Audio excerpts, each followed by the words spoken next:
Hello, everyone. Again, Relentless Patriot Frank here. We just had a great, live session with Relentless Patriot John. Just continuing from there, he had to take off and head to bed because he's working very hard at his job right now, and I completely respect that. Fortunately, I don't have any work right now, so let's be up and talk for a bit. For those of you that are going to be still tuning in right now, feel free to come on and chat, and we can talk about anything that you like in terms of patriotism, anti-political correctness, anti-communism, totalitarianism, and socialism. So I'm going to continue to read real quick from this other article. This is hope you guys can, understand where I'm coming from with this one. This is a very special one, okay? And this article is about how the Second Amendment meant no person in the U.S. could be a slave. And this is a great article because it's the truth about guns. It's really the truth about the Second Amendment, and I completely agree with what this is stating here. Okay. Now, this is all in congruence with what happened back in the day with Frederick Douglass. Okay, so this is what happened with Frederick Douglass back in the day when the Confederate States surrendered at one of the forts.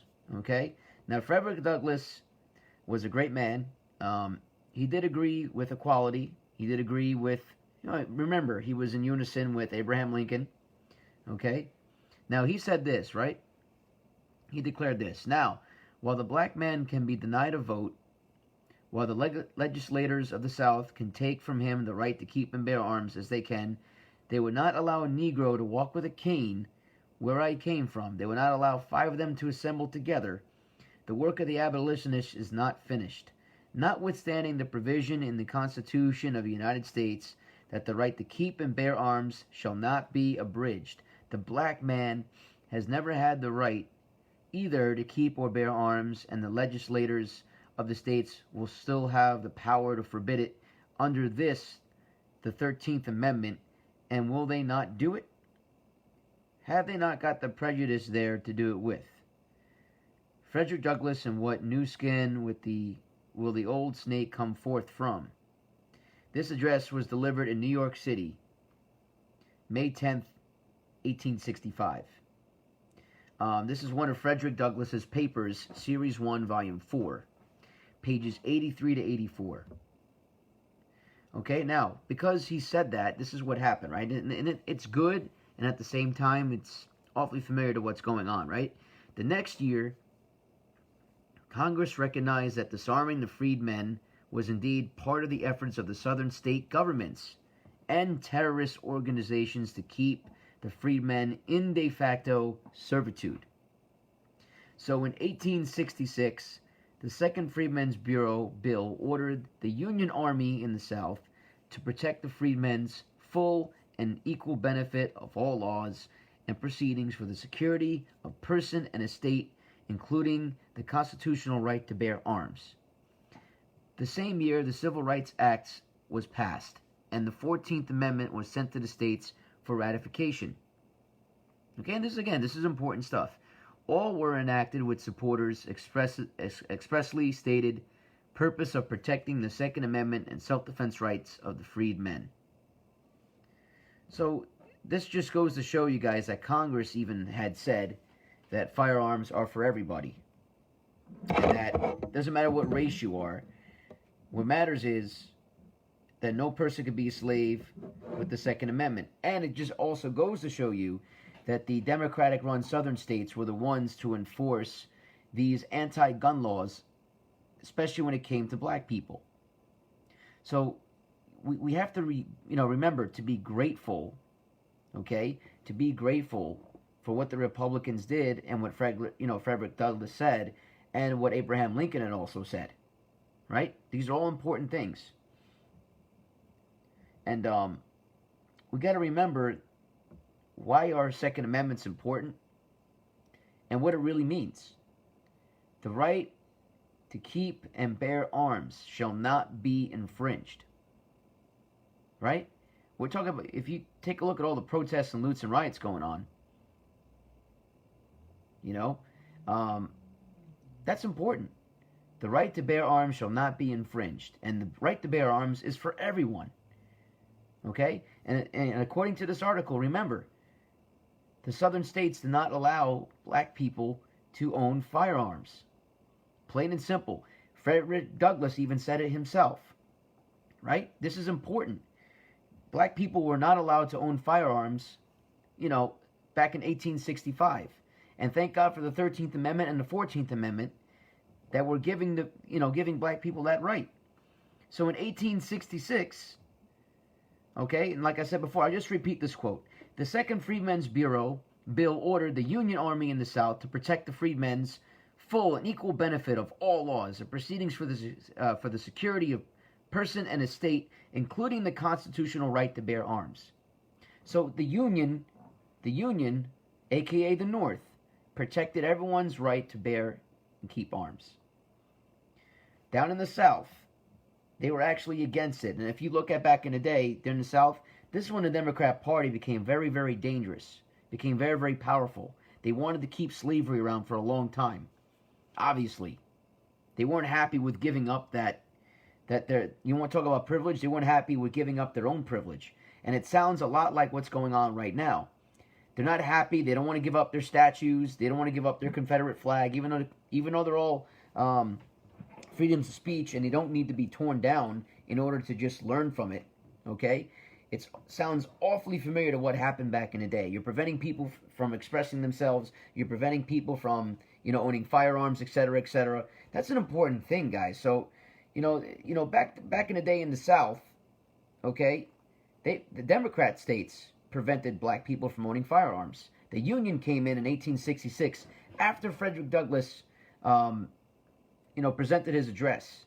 And this is one of many addresses that I'm reading from, saying, no, we want to keep and bear arms too. And Frederick Douglass was in unison with Abraham Lincoln. And that's important to remember.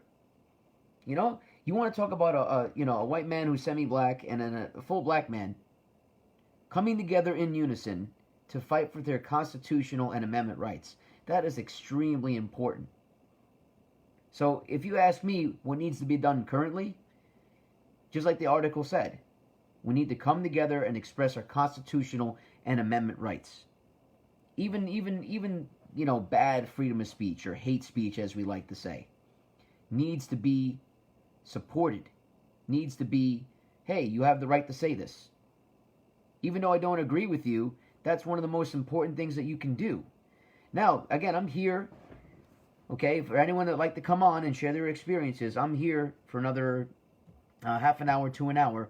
So if you have anything relentless that you'd like to say about being a patriot, or what you love about America, or how, being a patriot's important versus, being a socialist or a communist, please come on and share your thoughts. I'm going to keep reading from other articles about similar circumstances where political movements such as Antifa or Black Lives Matter can be related to. Okay?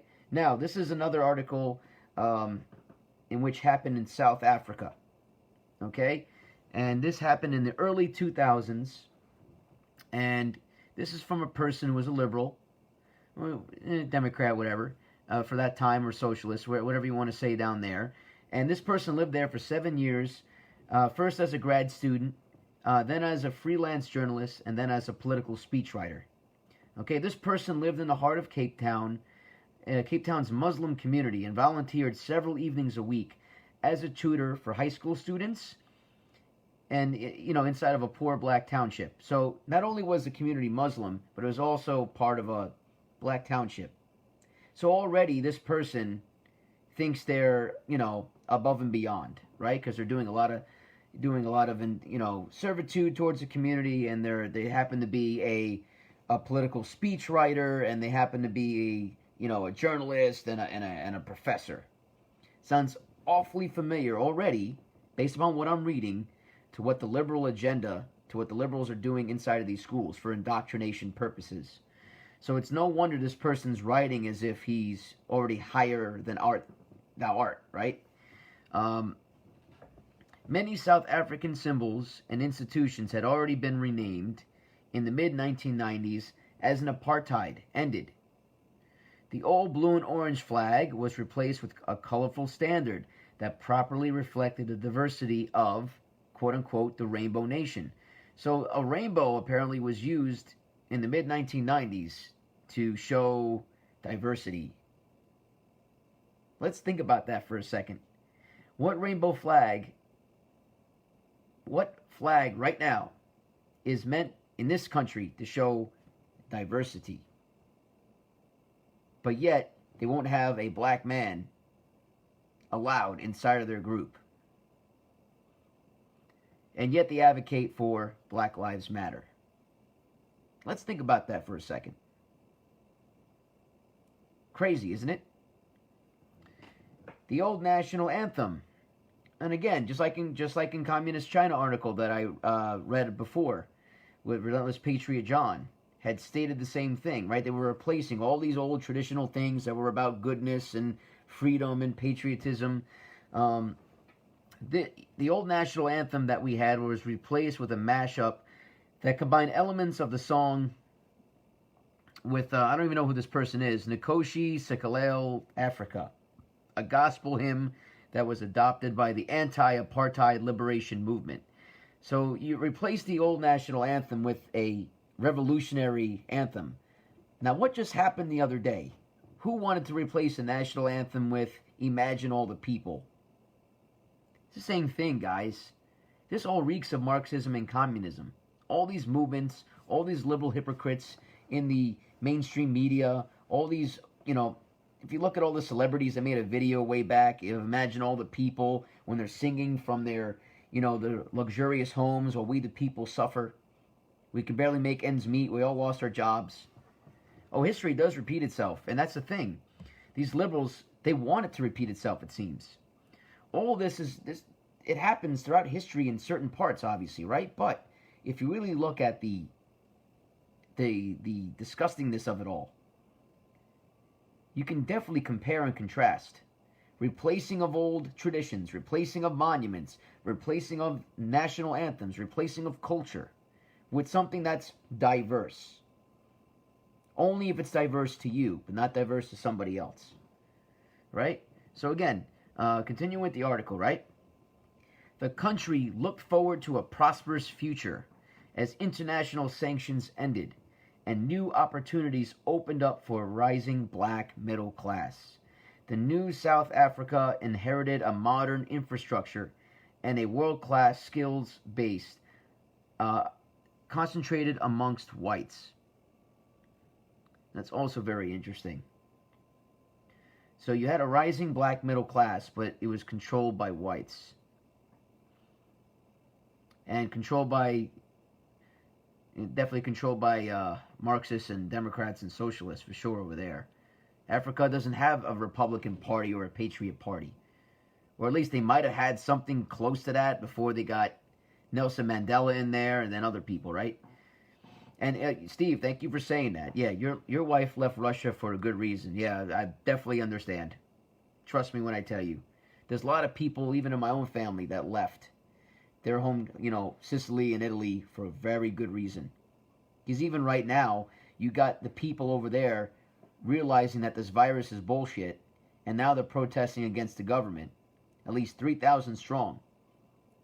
It shouldn't be 3,000, it should be 300,000 at this point, because people need to start waking up to communism and socialism and being all for staying home saves lives, and if you don't, you're part of the problem, complex. So that's also a socialistic saying there, by the way. Staying home saves lives. That's like saying, join our red party regime. Communism, let's all march. Yay, all right, let's all be part of the revolution. It's the same thing. Staying home saves lives. Guys, all these catchphrases, all this I can't breathe nonsense, all this, wear a mask. It all, if you can relate all of them together, right? You can easily see it's all part of it. It's all part of this movement. You want to talk about real oppression like we were talking about before with Relentless Patriot John? That's it. Right? Now, the new African Congress, the African National Congress, it says ANC. Oh, AOC, ANC.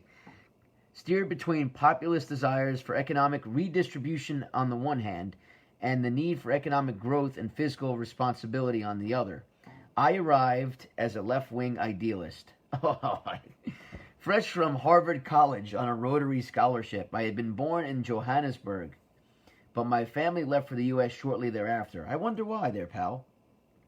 I grew up in the Chicago suburbs, and we watched events in South Africa with great interest. A few members of my family were involved in the anti-apartheid struggle. I was deeply enthusiastic about all the changes in the country, especially with the new socio-economic rights in the country's constitution. Unfortunately, much of what I saw was deeply discouraging. President Thabo Mbeki, I don't even know who that is. We got to look him up later. Thabo, who was supposed to lead South Africa's economic revival, became obsessed with race instead. Blaming white racism for Africa's HIV/AIDS pandemic and rejecting antiviral medications. So you have someone who was supposed to help the country turn it around, make promises. Everyone would be singing Kumbaya, but all of a sudden makes it a race thing. Now, who can we really think about over the past 10 years who promised to have everyone unify together and sing Kumbaya, but then turn it into race? What president before President Trump? I think we all know that answer. Who was going to sing Kumbaya with everyone and had one chance to fix race relations between everyone. But, again, as usual, turned it around on we the people and made everyone about race. Don't trust white people. Don't give in. You guys are all oppressed. Yada, yada, yada. Several speeches of Obama saying all this stuff. And people want to act like, Trump's a xenophobe. BS. Obama and the Clintons had started this long before. And yes, I'll say Bush was just as crazy, just as relentless, if you want to say relentless, about, immigration and the policies. I'll put it to you guys like this. We had at least 30 to 40 years to fix the whole immigration process. But did we? No. Trump comes in and wants to, fix things. He wants people to, come in here legally. He wants people to form a line, per se, and fill out the necessary paperwork and be patient. If you look at the total amount of countries where they allow allow people to travel to, the only thing that they have are refugees. Think about that for a second. Yes, we have refugees here, but we also have 1 million immigrants that we let in every single year that fill out the paperwork and actually want to be part of this country and that can contribute to society. Where these other countries do not have that. They don't have people that are lining up to get in. They don't have people trying to illegally come in every 20 seconds. They don't, and I believe the stat is at least 10,000 people per month are trying to get into this country. Do you know any other country on this planet where that many people try to come in because they want to be here? I mean, seriously. That's what I want you guys to understand. Like, you can call this country whatever you want, but this is a melting pot. This is America, guys. Right? I mean, common sense.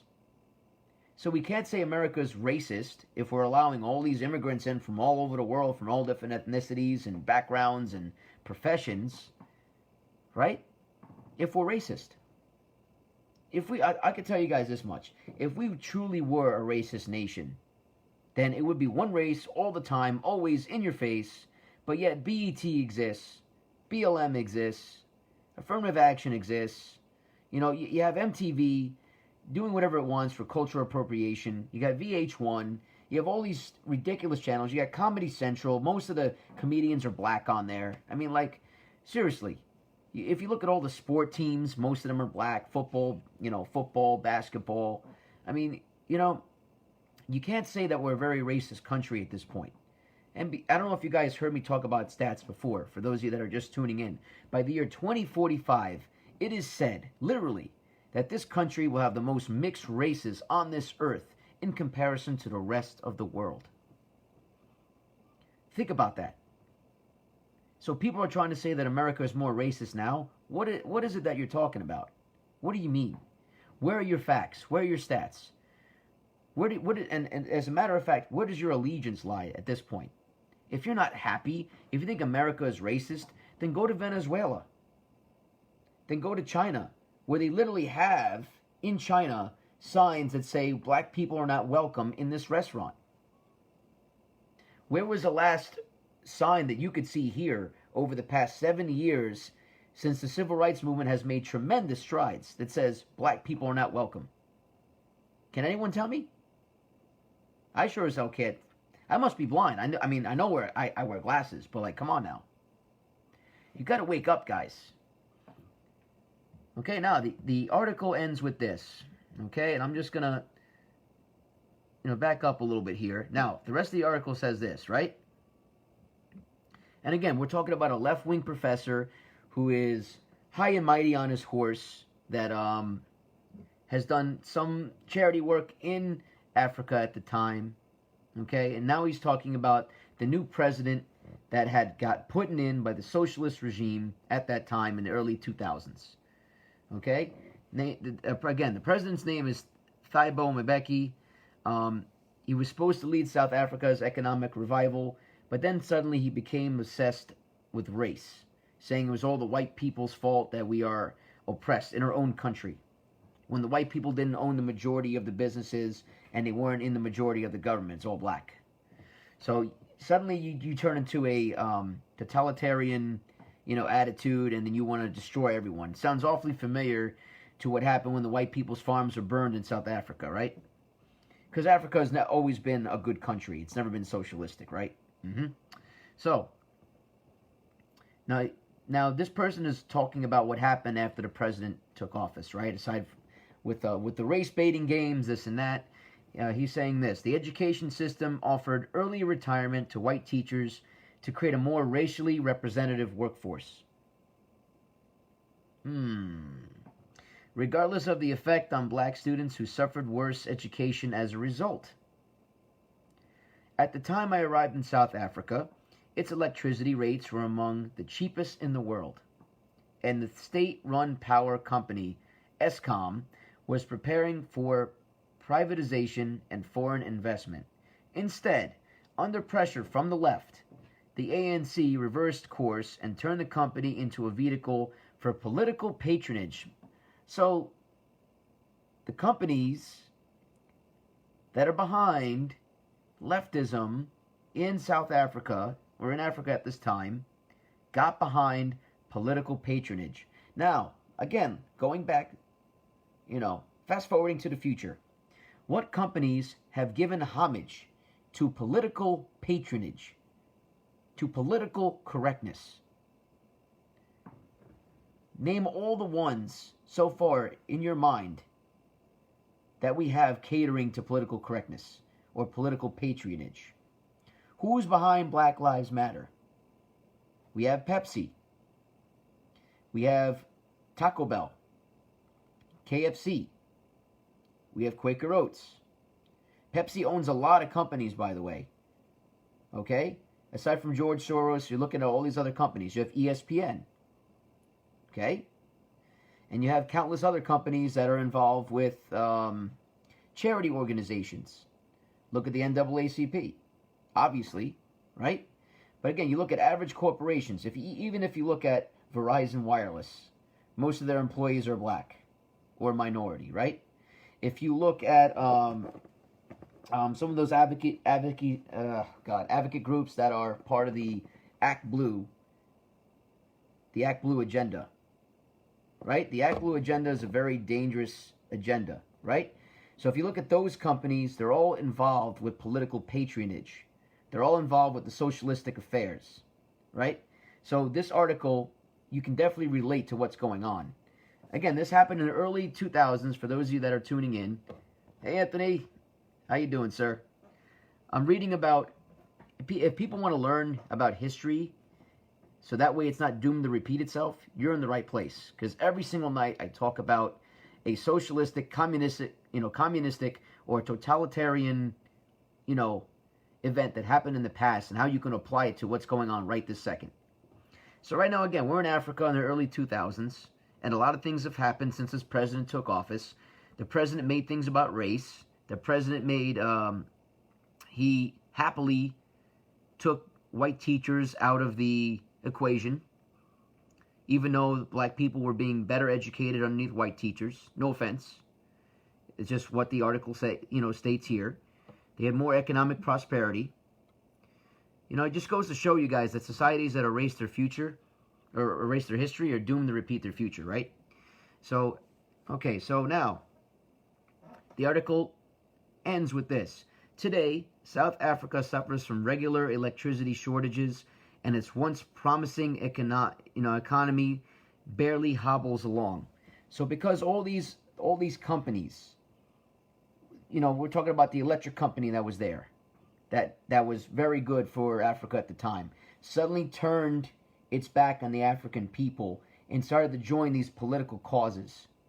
Now Africa suffers, and they have electricity shortages to this day. Look at football, right? Eventually you're going to look at basketball, you're going to look at baseball. All these organizations that allow this type of behavior, whether it be taking a knee or raising a fist in the air when the national anthem is being played, or when, certain power moves are made during press conferences, they're catering to the narrative. They're catering to political correctness. And because of it, look how much Nike has tanked. There was an article that came out the other day. Nike tanked $700-something million. They lost this quarter. I wonder why, aside from the COVID-19 crisis. You keep putting Kaepernick's face on everything, you dum-dums. Of course people are not going to want to buy your product anymore. Let alone, you've already been called out. By the way, if you want to talk about slavery, your child slave labor camps in Vietnam, in China, and yes, in Africa. Yes, I will say it. You guys, all three. I see that you denounced the one in Vietnam, but we're not really sure if you're telling the truth. Are we, Nike? Are we? But yet you want to sit here and put Kaepernick's face on there, so you thinking you can bank and make money. You're the real problem with this country. Your corporation and Pepsi and all the other morons that decide to cater to political correctness. And yes, you, Land O'Lakes. You guys are a bunch of pussies. You guys grotesque me. And Aunt Jemima, forget you. Quaker Oats, I don't even know if I want your oatmeal anymore. Because every time I look at oatmeal, I get disgusted. It makes me disgusted inside. I don't even want to eat your shit anymore because you rather cater to political correctness too. So if you want to relate this article, right? You want to relate this article to what's going on right now, it's exactly the same thing. We got to educate people. And that's the whole point of being part of this Relentless Patriot group, is to educate people, to tell them about the past and how it's, if it's not learned from, the future is doomed. You're done, right? Here's another article about modern slavery and woke hypocrisy. You want to talk about being woke? Are you woke? I'm still awake. It's 1:30 in the morning, but I'm here. And again, as part of Relentless Patriot Hour and show, you're welcome to come on and say a couple things. And I don't care what time it is. If you got something on your mind and in your chest and in your heart and you want to get it out, let me know and we'll put you right on live. It's not a problem. Because there's a lot that's going on in this country, and there's a lot that we need to get done together to denounce political correctness. We are here for you, right? And I will not surrender this flag. I will not surrender my beliefs. I will not surrender my support. And for those of you that could see, yes, it's a police flag. And it says, Nation's Finest on the other side. So come and try to take my flag. The same way you try to tear down monuments and statues. See what happens. Right? I had invited so many people from the inner city to come over my house, to be welcomed and, embraced with open arms. And then to sit down and talk about the issues that are affecting you in your community and in your inner city. I had offered on several different times, and especially over the past month, for you to come out and even just call me and talk about how we can help you. I know several real estate dealers here that will give you a fair and reasonable deal so you can get out of the city. because they feel the same way you do. They are disgusted with these Democratic governors. They are disgusted with all the policies that have infringed your rights and prevented you from seeking liberty, right? Life, liberty, and pursuit of happiness. From preventing you from seeing and achieving all three. The time to leave your city is now. Don't wait. If you're good there, fine. But if you're unhappy, then leave. The same thing with people who don't like this country. You always have an option to move. And you always have an option to move to another state. Me, I don't know about you guys, but I'm getting pretty tired of New York and New Jersey as a whole. I'm getting tired of the taxes continuously going up. I'm getting tired of being, I have to be politically correct at my job, or I'm tired of being politically correct in general. Like, I'm tired of being told that you can't say this, you can't do, like, you got to be nice to this person. Like, guys, this is America. And in America, you're supposed to be allowed to say what you think without crucifixion, without cancellation.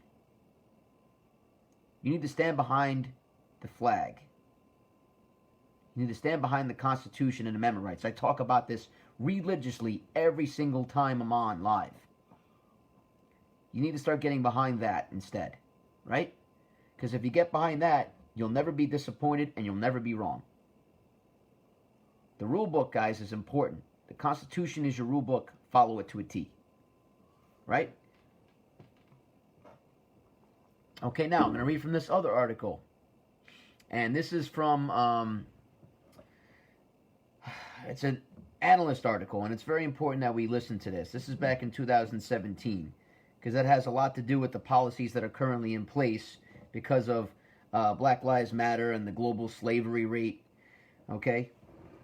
According to the UN's International Labor Organization, there are more than 3 times as many people in forced servitude today as were captured and sold during the 350-year span of the transatlantic slave trade. So the article just states it right there. There are more people that are being human trafficked and used for sexual purposes or used in human slavery than in the past 350 years of slavery in the Atlantic. I'm going to share this right now, as a matter of fact. And you guys will read it on here, on a Relentless Patriot channel and group, so you guys can see what I'm talking about here. And people want to act like America was the worst nation about slavery ever. That is utterly disgusting. When around the world right now, there are more, human slave encampments and trafficking than in the past 350 years of the transatlantic slave trade. That should be a very important stat, by the way, for those of you that want to claim that you're oppressed. Okay? Because we got to get on board, guys, with facts and stats and not feelings. Okay? And that was by Time Magazine, of all things. Time Magazine. And they reported this back in March 2019. According to the ILO, the International Labor Organization, modern slavery has seen 25 million people in debt, bondage, and 15 million into forced marriage. So we're talking about kids and teenagers that are being sold around the world to probably your liberal Hollywood elitist or your local governor that's a blue state politician or even red state. You never know what these guys are doing, right? And corrupt billionaires around the world. Maybe George Soros might have a little action on that. Wouldn't be surprised, right? Now, the article goes on to say this. Modern slavery earns criminal networks an estimated $150 billion a year. That's more money than the U.S. makes on a daily year. I mean, $150 billion, that's a big number. It makes more money than Bill Gates' company per year, right? And Bill Gates is also part of this, so I'm not surprised he's a billionaire. Are you? Just slightly less than drug smuggling and weapons trafficking. My God, guys, like, we got to start waking up here a little bit. Seriously. Modern slavery is far and away more profitable now than at any other point in human history. Siddharth Kara, an economist at the Carr Center for Human Rights Policy, told Time magazine, according to the 2018 Global Slavery Index, G20 countries import some $354 billion worth of products at risk of being produced by modern slavery every year. So we're talking about child slave labor camps like Nike, right? We're talking about exporting, companies here that export our products to other countries and have children and teenagers and adults, young to old, create all these, widgets for us, including this phone probably, and this iPad, at a very cheap rate. And on top of that, they're getting paid pennies to survive by their own country that's in charge. That, my friends, is called crony capitalism. Even though we can't control what happens over here when we export out there, that's an exact example of why we need more jobs back in the States. We can't, cater to this no longer either. I'm glad Trump is on that train in terms of bringing more jobs back to the good old USA. Right? Now, in 2017, shocking footage emerged from actual slave auctions in Libya. And I had no idea about this. I should look it up. CNN, of all news networks, documented an incident in which Arabic-speaking men sold off 12 Nigerians. You mean Arabic-speaking people sold black people? I thought it was only a white person thing. I thought only white people can sell black people to slavery. You mean Arabic people can do it too? You mean other black people can do it too? It's amazing how a lot of these liberals refuse to even read an article like this. And here I am just, spewing away at it. In 2019, Time magazine interviewed an African migrant labor person who had been sold into slavery on his way to Europe. So he got caught and he got sold to slavery. My goodness. When this person reached Libya's southern border, he met a seemingly friendly taxi driver who offered to drive him to the capital city, Tripoli, for free. Instead, he was captured and sold to a white Libyan, or Arab, as they like to say, for $200, he's saying here. He was forced to work off his debt on a construction site, a pattern that repeated each time he was sold and resold. So that's one form of human trafficking and getting paid pennies on it, pennies on the dollar to do something, whether it be construction or maybe, making a product or whatnot, right? Now, sex trafficking forms a considerable part of modern slavery. The Nigerian mafia, for instance, according to a 2019 report by the Washington Post, another Democratic news source, is trafficking women by the tens of thousands. And, it's funny, there's also a stat going on in the U.S., and I think this came out last year, the year before, where more black women apparently have gone missing, but yet Black Lives Matter has not really talked about that. You want to talk about black women, black women and teenagers and kids that have gone missing more than any other race? I wonder where those people went to. Can you guys tell me? Maybe they're the same camps? Anyone? Let's wake up here. Some experts say that as many as 20,000 Nigerian women, some of them minors, arrived in Sicily. Oh, my home country. Oh, shoot. Well, I guess I should off myself then. Some of them minors arrived in Sicily between 2016 and 2018, trafficked in cooperation with Nigerians in Italy and back home. My goodness. How scary was that paragraph? And you wonder why my family left there. According to a July 2017 report by the UN's International Organization for Migration, the IOM, as it said, over the past 3 years, IOM Italy has seen an almost 600% increase in the number of potential human sex trafficking victims arrived in Italy by sea. So through Sicily, and again, my family left because of this crap, and then some, because of the Marxism and communism happening back in the early 1900s, when it really started to happen in Europe. And now they have these other Marxists, these other Democrats, these other liberals, other whatever they are, doing human sex trafficking from Nigeria to Italy, back and forth through Sicily. And a lot of people have said that Sicily at one point was an enslaved state by Nigeria, by Italy, etc., etc. It just goes to show you that it's still going on over there, and that's scary. From South Africa and then some, and then the sex trade, the whole nine. I mean, we're talking about modern slavery here, guys. Okay? Now, going to read on here. Okay, so we're talking about Sicily for those of you that are tuning in, and how, Italy in unison with the Nigerians here that are selling thousands of people into human sex trafficking or slavery. Okay? Now, the upward trend has continued. Oh, I lost my place. And I moved back to where I was. Okay. The upward trend has continued during the first 6 months of 2017, with most victims arriving from Nigeria.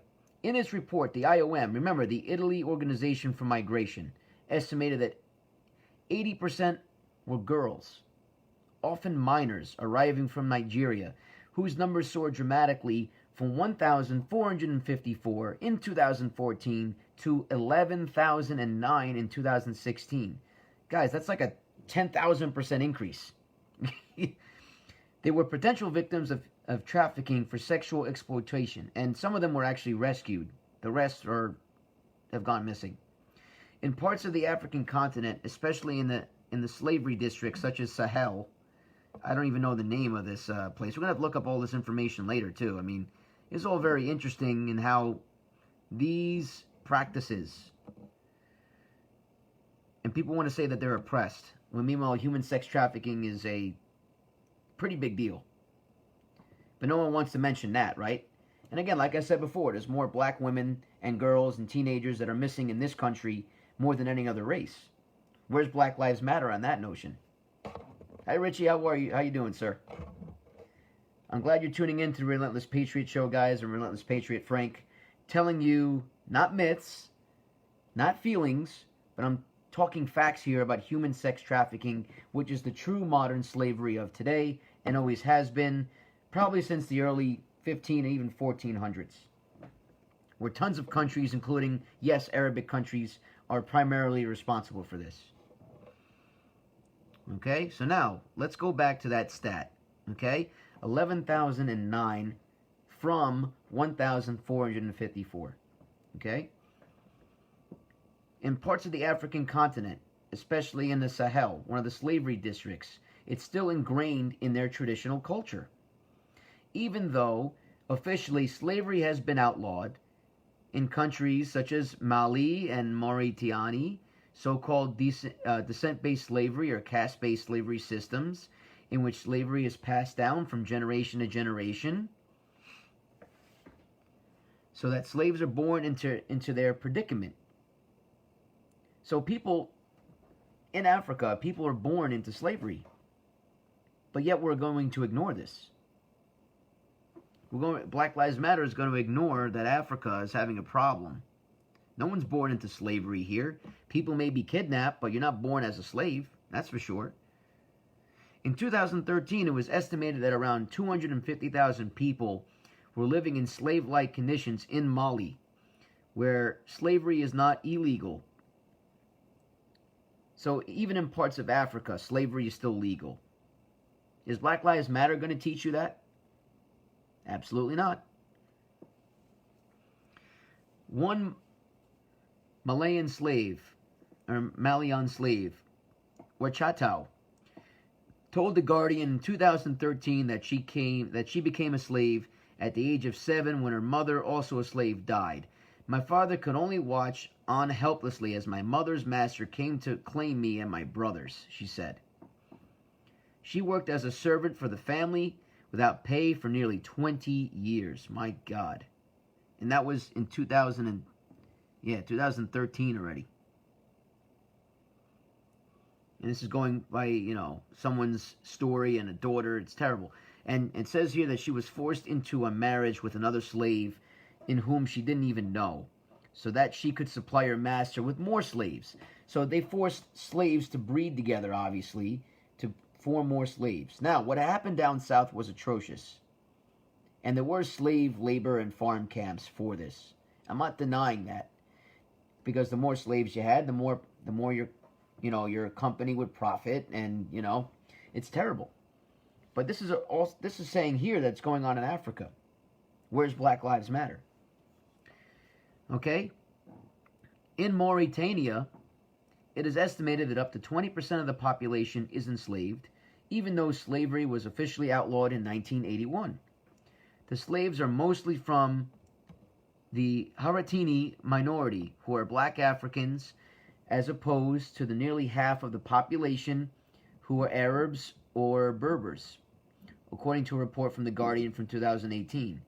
And meanwhile, the Guardian is a left-wing, extremist political page, and they're saying all this stuff too, which I find amazing. Like, we're actually able to make some common ground through an article in which a leftist wrote. But even then, we need to make sure that all these things add up at the end of the day. And that modern slavery is human sex trafficking. It has nothing to do with Black Lives Matter. But Black Lives Matter, if they really cared, they should care about black-on-black crime. They should care about the human sex trafficking and how lots of black women have gone missing more than any other, race of women. More than white, more than brown, more than Hispanic, more than Asian, etc., etc. And even if you want to talk about human sex trafficking, I'm just going to get some water real quick. If you want to talk about human sex trafficking, it still goes on in China all the time.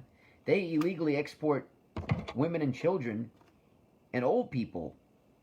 If you want to talk about stats, if you want to talk about real enslavement, that's a very dangerous deal. So, excuse me. The report also described a few of the horrific fates of the Haratini slaves. Okay? Now, I can't pronounce this person's name, but I'm going to try. It has Barak at the end. At least we know that part, right? So, Achito Min M. Barak was a slave by descent in the Rosso area. Like her sister, she was taken away from her mother and then given to a member of the master's family to be a servant. She got married in the home of her masters and had 8 children. Holy crap. You're going to force a teenager or a young adult to have 8 children. 2 of whom were taken away from her to be slaves in other families. So human sex trafficking, slavery, and this is back in the 2000s. I mean, come on now, guys. In 2010, Achitu's older sister was able to free her after she herself fled her masters when they poured hot embers over her baby, killing it. This is disgusting. And people want to act like they're oppressed over a pair of Nike shoes, where they can't find a job, when they're more than willing to just move somewhere else, right? Or learn how to get educated, or get educated online, and my God, I don't even know how much more of this I can even speak of. It's just, if you want to talk about true atrocity, people, I mean, human sex trafficking, like I said before, has the most grotesque amount of, percentage of people that were involved with this versus the 350 years of oppressed slavery in this country. And I shouldn't even say 350 years. I'm going by what the article says, but if you want to talk about real slavery, when the Irish came over, when the Dutch came over, yes, they brought slaves with them, but guess what? They weren't black. They were amongst their own people. When the Irish came here, there were more Irish slaves than black slaves. But no one's going to talk about that. And I think, as a matter of fact, on the next segment, I'm going to talk about the Irish slaves. And I'm also going to talk about the contributions the Irish people have made to this great nation. Aside from black people, aside from Hispanic people, let's talk about all the things good that white people have done for this country. Aside from inventing the light bulb, aside from inventing the automobile, aside from inventing certain types of surgeries, electricity, and I can go on to how many things white people have done that has been great for this country. White people, white people don't believe in slavery for the most part, guys. You got a couple evil people, and you wanna paint a huge, broad brush across everybody, paint them white and say they're all privileged, and they're all about indentured servitude. They're all about keeping people down all the time. Guys, I want everyone to succeed in this life. And it doesn't matter who you are, where you're from. If you come to America, if you're born here, I'll put it to you this way. At least you're born more free than in any other place in the world. And you are allowed to achieve whatever you want to achieve. My family came from nothing when they came here from Italy and Sicily, right? So when they came here, they had to fend for themselves. They had nowhere to live, right? They came here with, little to no funds. They established businesses and they worked hard. They bought several acres of land in certain parts of New York and New Jersey. They built their own houses. They spent tons of time, tons of money, tons of effort. And I salute all the Italians and Sicilians who have helped literally build, alongside with the Germans and the Irish, New York City. We cannot thank you all enough for the contributions that you have done to make New York City great. Between your system of cement and masonry work, you actually helped lead the way in paving our streets. You built our bridges, and even most of the old apartment buildings in the 1900s where people had a place to freaking live. But no one wants to give you credit. No one wants to give you your due diligence. They want to say that all of you were slaveholders and masters and that you're all racist. But yet no one wants to talk about the Irish or the Italians, Sicilians. No one wants to talk about the Germans. No one wants to talk about the Polish when they came here. And yes, white people don't like each other. We're not all in unison and holding hands and singing Kumbaya. You wouldn't believe the amount of Italian jokes there are out there, or the Polish jokes, or the Irish jokes.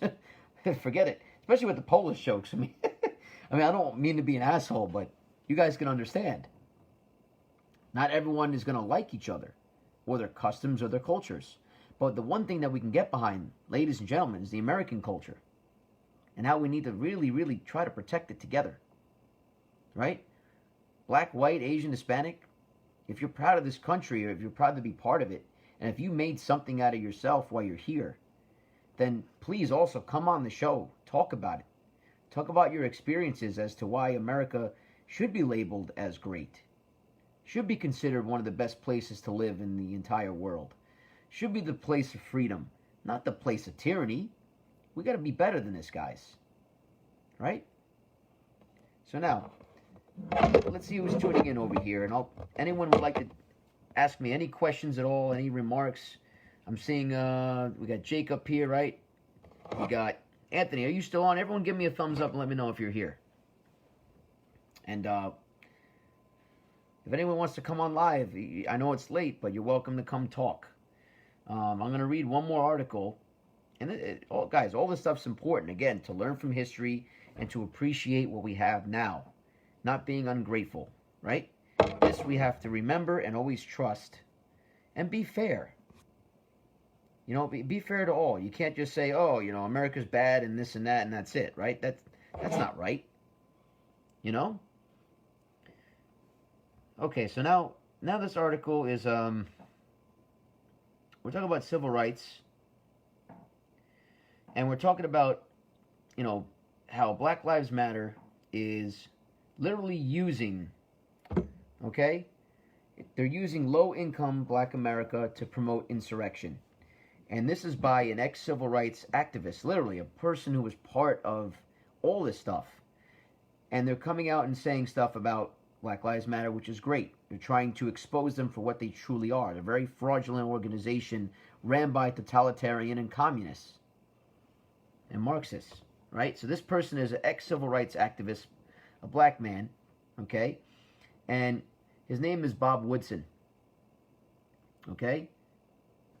Now, Bob Woodson had a lot to say Mainly that he said that the Black Lives Matter organization has blood on its hands and that the corporations financially supporting it are paying for the bricks they're using to damage property and crush livelihoods. Are you surprised? Of course not. Guys, I had recently shared a whole bunch of, whether it be memes or, I love memes, you guys can tell that, but a whole bunch of memes showing the pyramid scheme, aside from Black Lives Matter, with the socialist Democrats, etc., they're all in cahoots together, and yes, they all supplied the bricks to do whatever they had to do. Never in this country have I seen such an organized movement, but for bad purposes, not good. 100,000 people marched in Washington. Imagine if you had 100,000 patriots marching for freedom. But yet, I haven't seen that any. But anyway, let's continue with the article.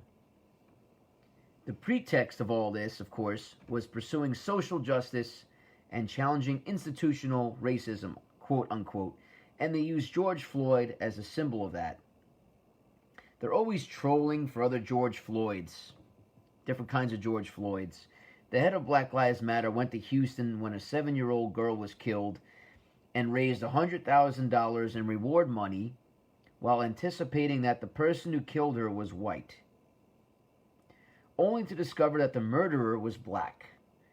And so then it was not a story after that.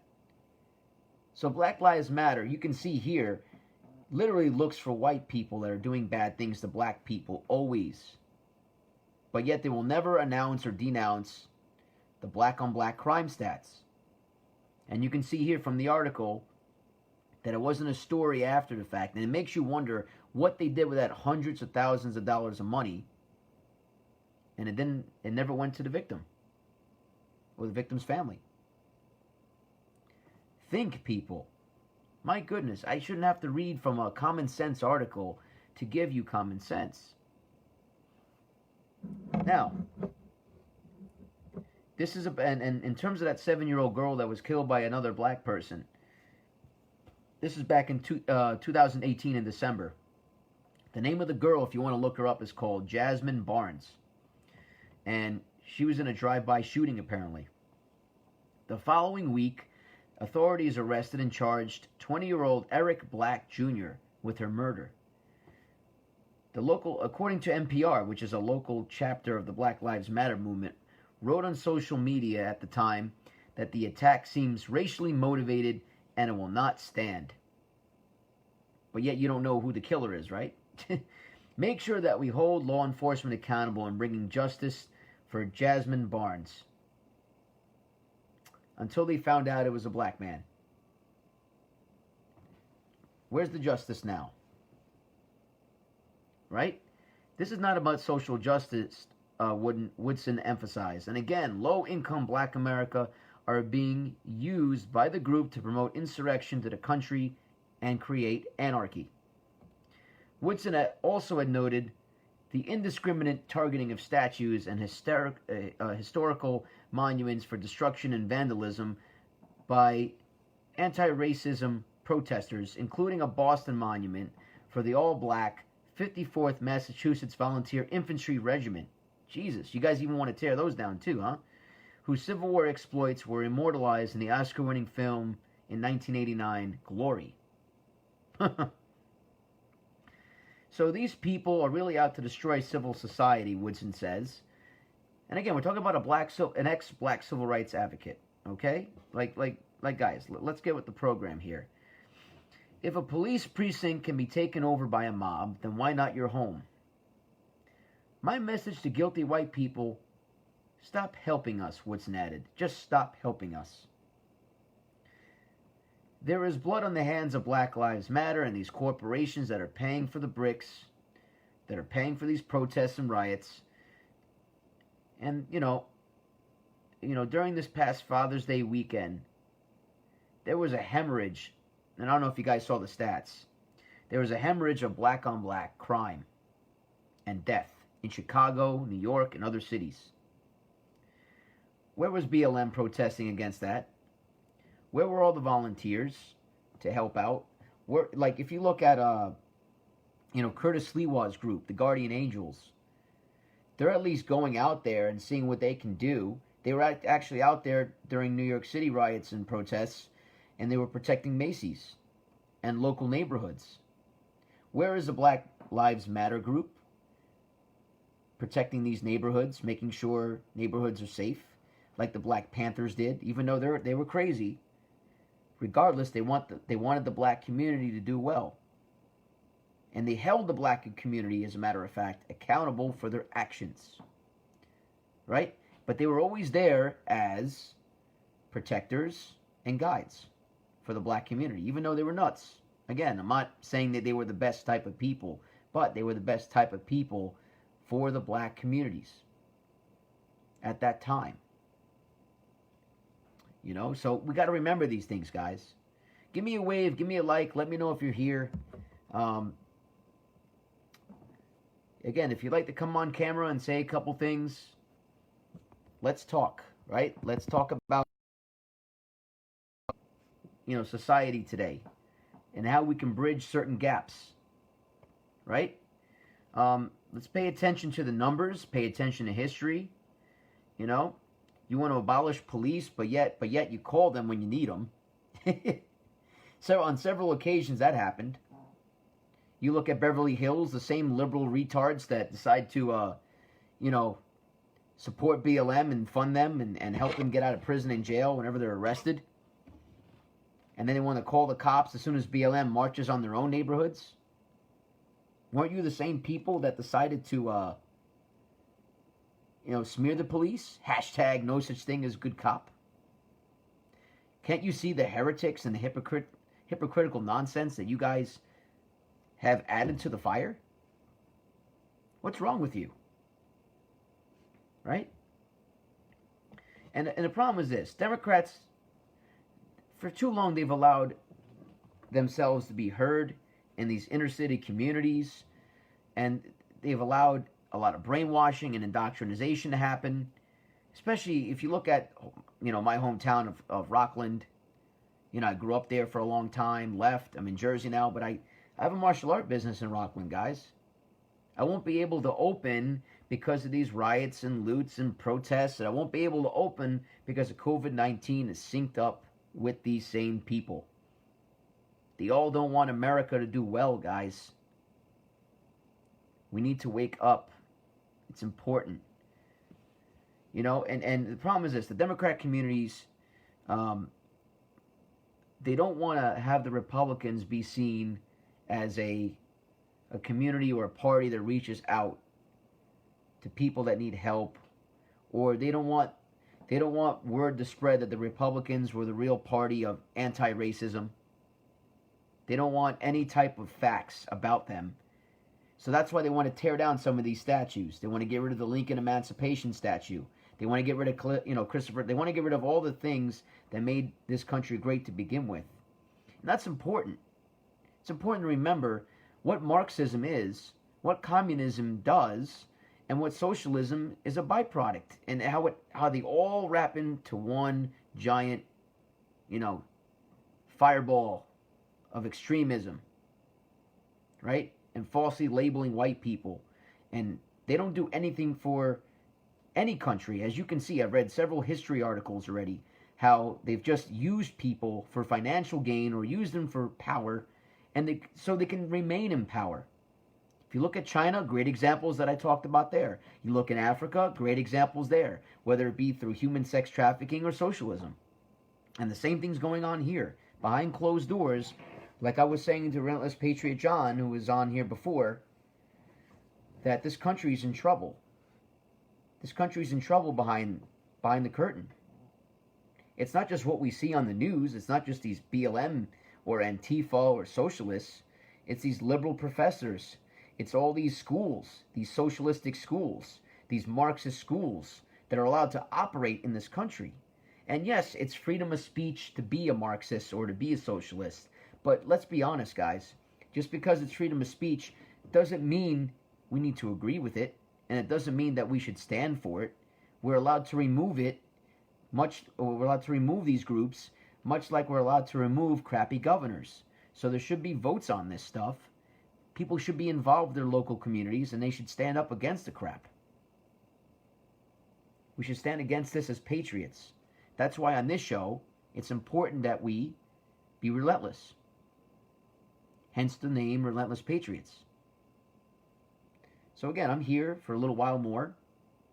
If anyone would like to come on and talk, please, I'd be happy to have you on camera. I know it's late, but if you've got some things to say and you want to be relentless about it, and you want to share your stories, share your experience, whether it be good, bad, or otherwise, I'm here willing to listen to you. I want to develop an action plan with you to help fight this real crisis that's going on, the real pandemic, the real issue in society, which is political correctness, which is socialism, which is communism, which are things that are trying to destroy this nation as we speak. The plan has been initiated, especially on their end. So therefore, we must have a plan of our own to initiate. And yes, I hold a flag every day. And I don't care how long I have to do it for. I believe in this flag. I believe in the police. I believe in America still. And, you know, if you guys read the statement clause describing what this group is about, it's a non-racist group. Literally, non-racist. We have black patriots. We have Hispanic patriots and Asian patriots. We have patriots from all over wanting to join this group and get their message heard. That's the important part about, you know, and that's the difference as well between this page or this channel and any other channel where they barely have anybody else come out and speak, whether it be privately or publicly. It's always about that speaker, right? But on here, we have a platform. If you need to be heard, if you need advice, if you need true people that would want to reach out and help you, don't seek to hesitate to contact me. Right? You got to be willing to do what patriots do. And that's what we have to remember. So if you guys want to come out and say a little something, I'm here. I'm waiting for you. You know, and I'll also read another article, if you guys are willing to listen, about the cruelty of the left. Okay? And this is from a another author, very important author actually. It's someone that who wrote about how BLM was started. And when it was about, and this began in 2013, when three activist friends created the Black Lives Matter movement and hashtag to protest the allegations of the shooting of an unarmed black teenager, Trayvon Martin, by a white Hispanic block watchman, George Zimmerman. And here are the three names, and I want you to pay close attention to these names. Alicia Garza, Patrice Coulars, and Opal Tometi. They were all connected with and financed by front groups tied to something called, are you ready for the name? Are you sure? Freedom Road Socialist Organization, one of the four largest radical left organizations in the United States, formed out of something called the New Communist Movement that dissolved in the 1980s. If you want history, guys, I got it for you. And do some research of your own as you're, as well, because remember, you're welcome to come on live yourselves and do some reporting. On June 12, 2020, the Freedom Road Socialist Organization webpage states, "The time is now to join a revolutionary organization." And this is this year, this month. Join Freedom Road Socialist Organization. If you have been out in the streets this past few weeks, the odds are good that you've been thinking about the difference between the kind of change this system has to offer and the kind of change this country needs. Capitalism is a failed system that thrives on exploitation, inequality, and oppression. The reactionary and racist Trump administration has made the pandemic worse. The unfolding economic crisis we are experiencing is the worst since the 1930s. Give me a break. And if you want to talk about the crisis that we're experiencing, all you got to do is look at your party, you nitwits, and look how they're connected to the COVID-19 pandemic. There is your economic crisis at hand. Monopoly capitalism is a dying system. Fake news, by the way, and we need to help finish it off. And that is exactly what Freedom Road Socialist Organization is working for. Guys, does that not reek of corruption itself? Like, you got all these people raising their fists in the air, and no one's doing the research. I'm also going to be sharing this article so you guys can take a look at it in the Relentless Patriots group. In short, the protests over the alleged police killing of a black man in Minnesota are now being used to call for a revolution against capitalism, as you guys can clearly see. FRSO is an umbrella for dozens of amorphous groups, including Black Lives Matter or BLM. What is interesting about the self-described Marxist-Leninist roots of the Freedom Road Socialist Organization is not so much their left politics as much as their very establishment funding by a group of well-endowed, tax-exempt foundations. Yeah, I wonder what those tax-exempt foundations are. So also, they don't have to pay taxes to this country. Sounds very socialistic. Duh, it's in the name. Right? So, Alicia Garza, BLM, is also a board member or executive for 5 different Freedom Road front groups. Remember, the Freedom Front Road groups or Road Front groups are all socialistic, okay? Including 2011 board chair of Right to the City Alliance, Board of School of Unity and Liberation, called SOUL, of People Organized to Win Employment Rights, POWER, Forward Together, and Special Projects Director of National Domestic Workers Alliance. So these people are deeply rooted in the indoctrination and education of our youth. They're deeply, rooted in the Workers Alliance, probably unions, etc., that are preaching power and revolution, and you guys are oppressed constantly. And speaking of, I don't want to bring out my friend real quick, but my friend had even said that recently, suddenly, magically, his company decided to get involved with BLM empathy classes or training. But yet in every single company that we have, people, there are already posted in your break room, I'm sure, every single company is forced to have this, a whole list of workers' rights. And you have at least 3 big giant billboards worth or posters worth of workers' rights and safety regulation. It's already there, and it's all anti-discriminatory for all races. So why does all of a sudden all these companies that are barely making it as is throughout this pandemic have to all of a sudden be Black Lives Matter sympathetic? Can you guys answer that for me? So that's also important to know, right? The Right to the City Alliance, remember, we're talking about all the groups that she's involved with.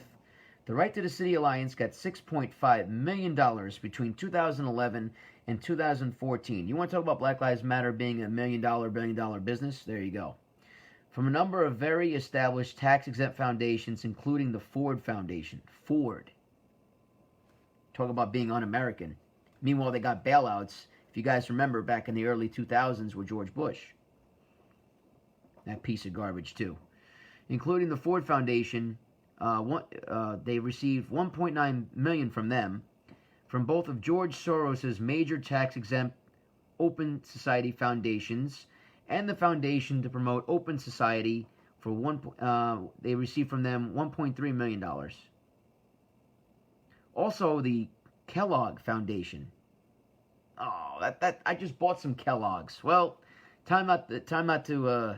Maybe I should return some of those cereal boxes, guys. Oh, that's terrible. They received from them $250,000. And curiously enough, some of you guys know this already, the Ben & Jerry's Foundation, $30,000. But you can see Ben & Jerry's, and if you look at Wheaties too, Wheaties had this whole power movement thing with Serena Williams on it. I actually still have the box, but like, you know, they were praising Serena Williams, you know, the tennis player, for being, you know, for empowering black women and being part of change in society. Make sure you remember, guys, we're using magic buzzwords here, right? And for fighting systemic, you know, oppression. Like, you're praising a tennis player making millions of dollars who's actually allowed to play tennis, and you're labeling her as an advocate for rights, for women's rights? A woman in a women's tennis league is somehow oppressed? Women haven't been allowed to play tennis for quite some time now, Miss Serena Williams. So what the freak are you talking about? I don't need to celebrate you. What I do need to celebrate about you is you worked hard, you kicked butt in tennis, but unfortunately, no, you can't beat men. You couldn't beat the lowest tennis player, I believe, in the men's league. It's unfortunate, but hey, look, play men. Who cares, right? But if you lose, you shouldn't be angry about it. Okay? You got to get off your high horse, Miss Serena Williams. And yes, you are black and you are beautiful, and I would date you in a second. I don't care what anyone says. But you got to stop acting like the world owes you something and give back a little bit more, shall we? Because last time I checked, you were part of all these advocate groups. You received donations from some of these groups, didn't you? Didn't you? I know you did. It says it all over the news 24/7 whenever they talk about you and your donations and your charity and this and that. I know what you've done. Yeah. Now, it also talks about the other foundations that Alicia Garza, remember, we're talking about one of the 3 founders of Black Lives Matter, for those of you that are tuning in. Guys, give a like, wave, and say hi to each other. Talk to each other on here. Express your dismay with this politically correct climate that we're constantly having to combat, right?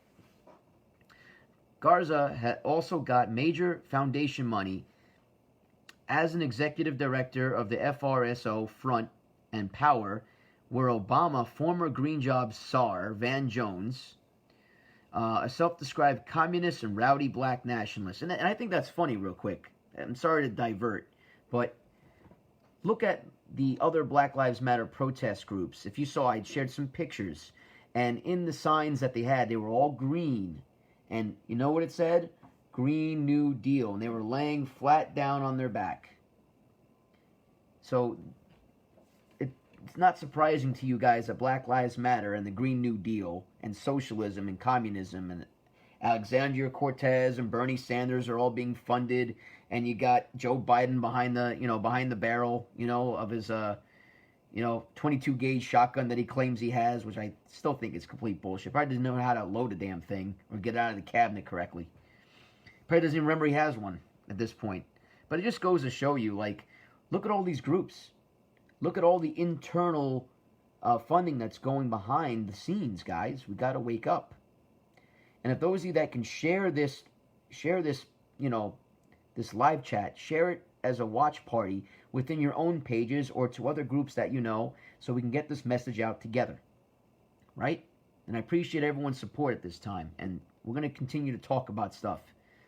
Usually we're going to be going live. I know it's Monday, but Tuesday, Thursday, and Saturday evenings, we'll be going live for a couple hours, okay? So now, let's continue with the article.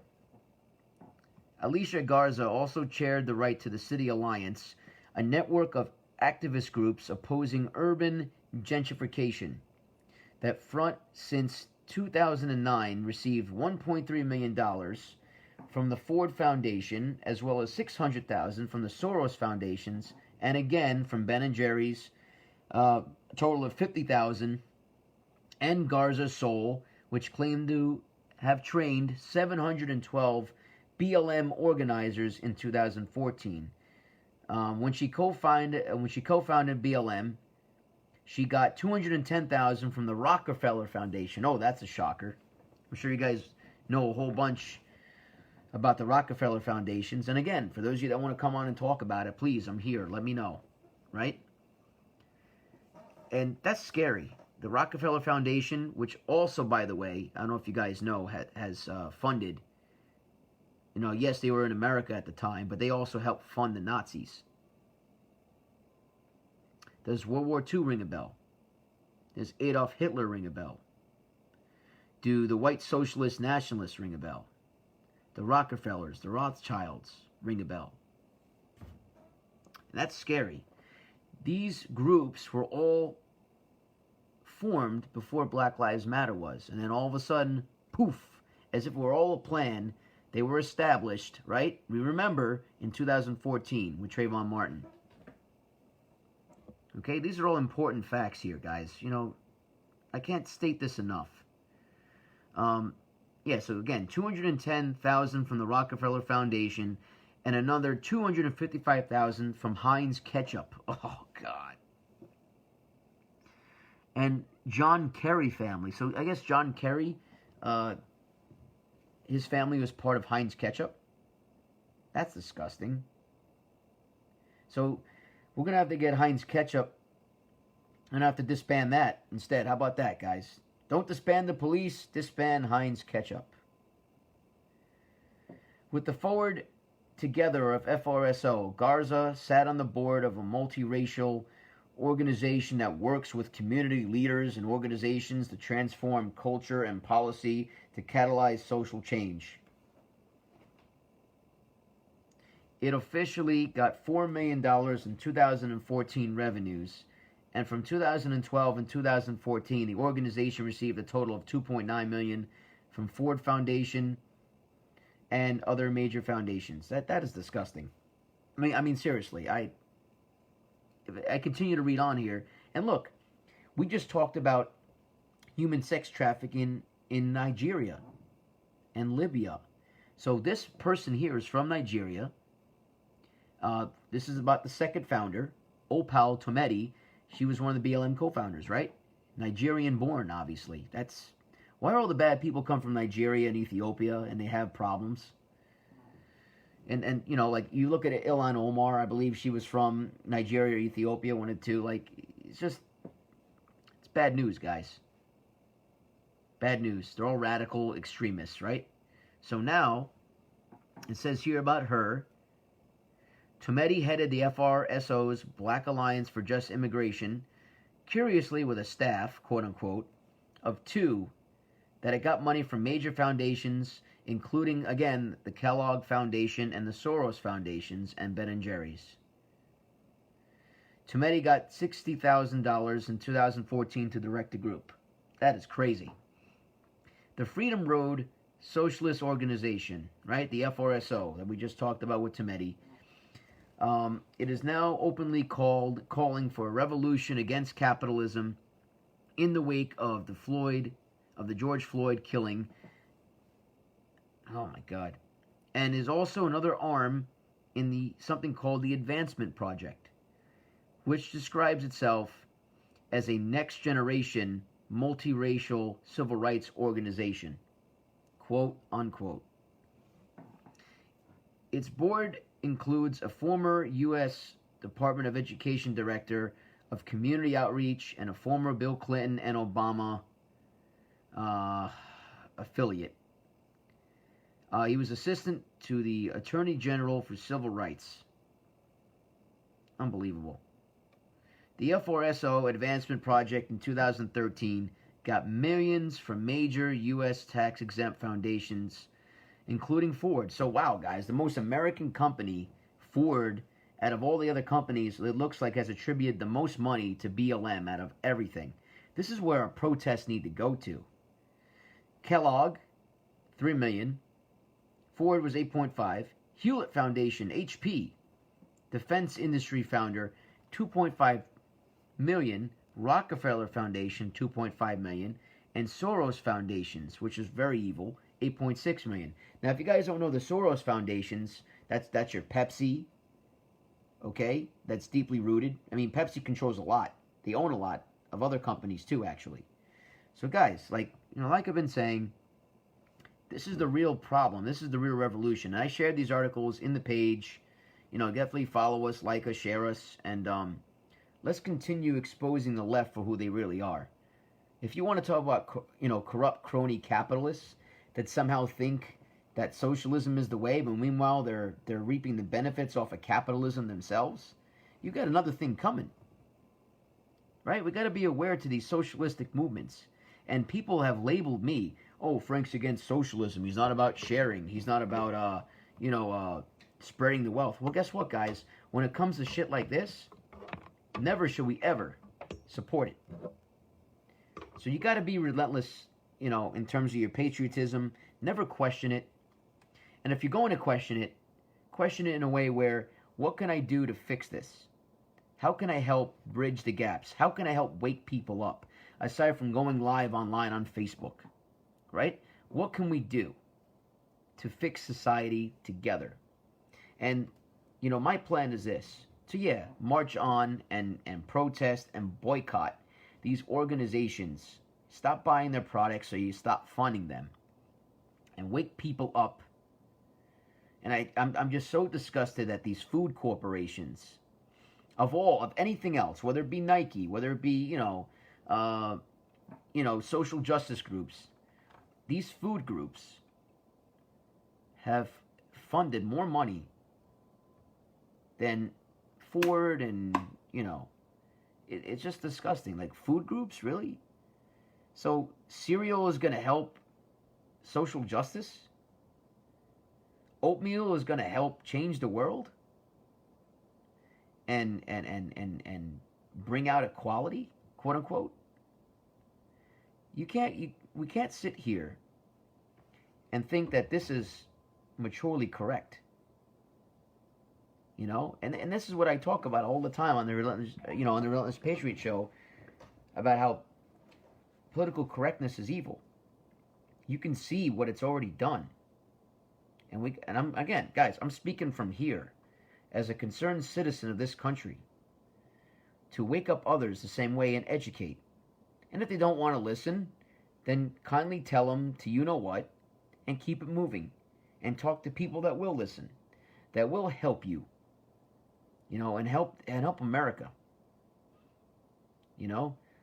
Let's not be ignorant at this time. Let's be open. Let's challenge the narrative. Let's tell MSM that we are not going to fall for their tactics.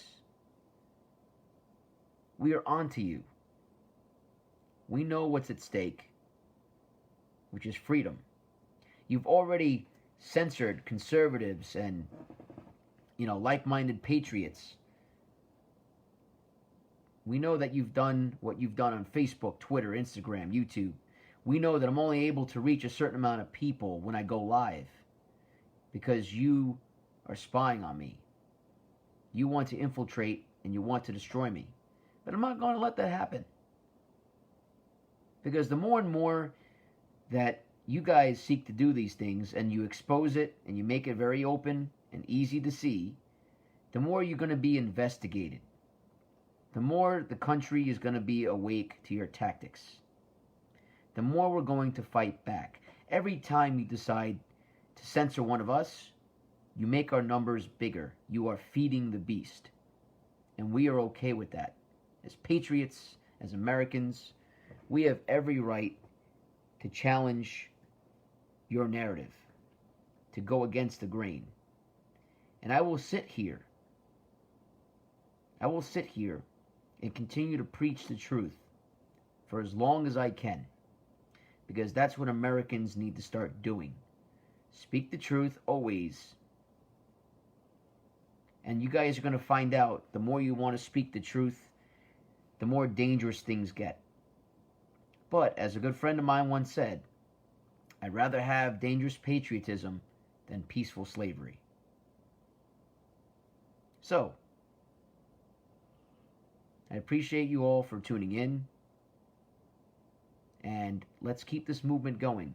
Again, I know it's late, but I am willing to have you on to talk a little bit within our group. Let's keep this, keep this page growing, speak the truth, and educate. And find a way to bridge these gaps in which not only the Democratic left has done, but the socialist, Marxist, totalitarians have done repeatedly throughout history. Let's get on that same page together and wake people up to that agenda, so we can unite together as a better America. All right, so I'll give you guys a couple minutes. I'll wait for a bit. And remember, whoever comes on here, let's just listen. All right, let's listen to what we have to say to each other. So who do we have on here? I got 2 viewers here. I got Steve here. Steve, are you still on? You give me a thumbs up. I can bring you on if you'd like to talk for a bit.